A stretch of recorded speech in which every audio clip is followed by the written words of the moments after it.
आत्माराम ब्रह्मज्ञानी को कहते हैं। पूर्ण हो गया, सब कुछ मिल गया। निर्ग्रंथ माने गांठ खुल गई अविद्या की, माया की। गई माया, सदा को गई। वेद में कहा गया है, आत्माराम की परिभाषा, भिद्यते हृदय ग्रंथिश्छिद्यन्ते सर्व संशया क्षीयन्ते चास्य कर्माणि तस्मिन् दृष्टे परावरे। उस परब्रह्म को देखने के बाद, अनुभव करने के बाद हृदय की माया की ग्रंथि खुल जाती है, छुट्टी,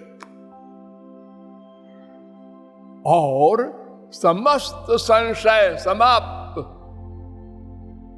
और अनंत जन्मों के पाप पुण्य का जो स्टॉक है उसको संचित कर्म कहते हैं, वह भी समाप्त, क्षमा कर दिया गया।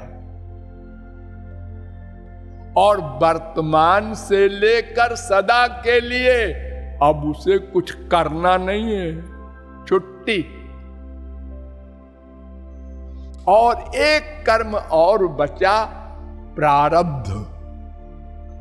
वो जब तक के लिए निर्धारित किया है भगवान ने, तब तक वो सहर्ष भोग लेता है। मुक्तो पितावत बिभ्रियात स्वदेहम,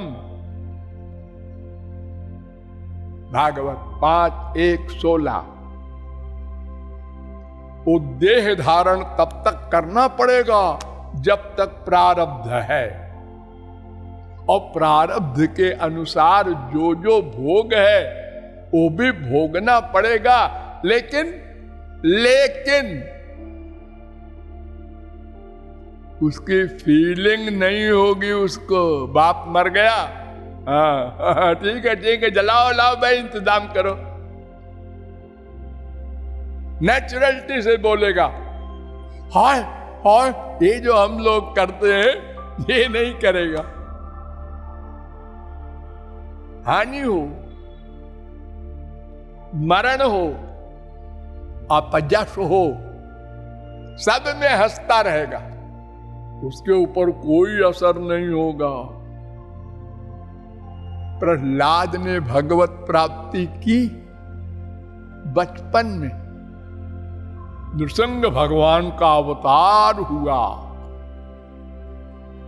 इसके बाद नृसिंह भगवान ने ऑर्डर दिया, एक मनवंतर राज्य करो। एक मनवंतर माने 30,67,20,000 वर्ष। ऑर्डर है, दास को तो स्वामी की आज्ञा मानना पड़ेगा। किया।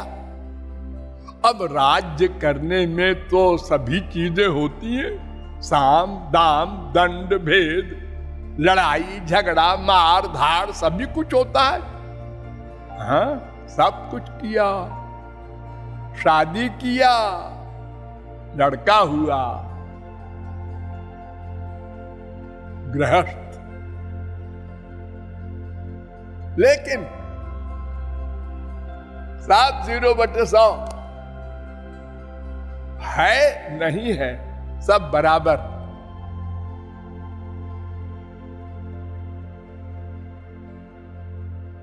कहीं अटैचमेंट नहीं। एक बार एक देवी में प्रहलाद के लड़के की आसक्ति हो गई, और उनके प्रहलाद के गुरु के पुत्र की भी आसक्ति हो गई उस लड़की में। अब दोनों लड़ गए।